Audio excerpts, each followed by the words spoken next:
అల్లూరు జిల్లా రంపచోడవరం నియోజకవర్గంలో శ్రీశక్తి పథక విజయోత్సవ సభ జరిగింది. ఈ సందర్భంగా ఎమ్మెల్యే ఎస్టీ సంక్షేమ కమిటీ చైర్పర్సన్ ఎం శిరీషాదేవి మాట్లాడుతూ కూటమి ప్రభుత్వం ఇచ్చిన హామీలను చిత్తశుద్దితో అమలు చేస్తోందని తెలిపారు.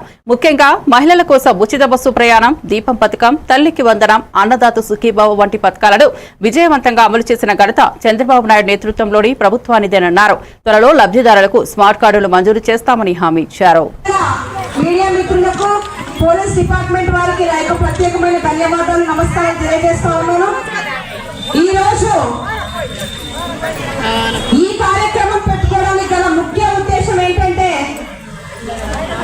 ఏదైతే ఎన్నికల్లో చంద్రబాబు నాయుడు గారు, పవన్ కళ్యాణ్ గారు, మోడీ గారు ఉమ్మడి కూటమి ప్రభుత్వం హామీ ఇచ్చిందో సూపర్ 6 పథకాలని హామీ ఇచ్చాం. మనం ఈ పథకాలన్నీ కూడా అమలు జరగడం అనేది చాలా సక్సెస్ఫుల్ గా జరిగింది అనే ఉద్దేశంతో విజయవంతంగా ఈ యొక్క కార్యక్రమాన్ని మనం చేసుకోవడం జరుగుతూ ఉంది. అయితే ఓన్లీ మహిళల్ని ఎందుకు పిలిచారండి అంటే,